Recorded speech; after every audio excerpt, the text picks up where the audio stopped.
জিনিস পৃথিবীর উপর ফেললে সেটা যে উপর থেকে নিচে পড়ে, বিজ্ঞানী নিউটন আবিষ্কার করে গিয়েছিলেন। তো সেই ক্ষেত্রে আমি এই অভিকর্ষ স্তরণ নিয়ে আজকে আমি একটু কথা বলবো। যেমন মরু অঞ্চলে অভিকর্ষ স্তরণ কিন্তু ভীষণই সর্বাধিক, এবং নিরক্ষীয় অঞ্চলে যেখানে মানুষ বসবাস করে সেই অঞ্চলে কিন্তু ভীষণই হ্রাস পায় অভিকর্ষ স্তরণ।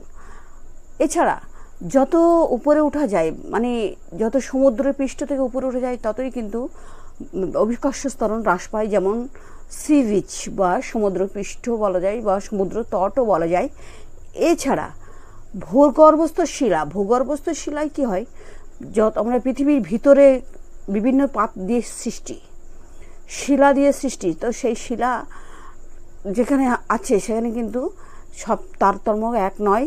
অভিকর্ষ স্তরণ কিন্তু বিভিন্ন জায়গায় বিভিন্ন হয়ে থাকে।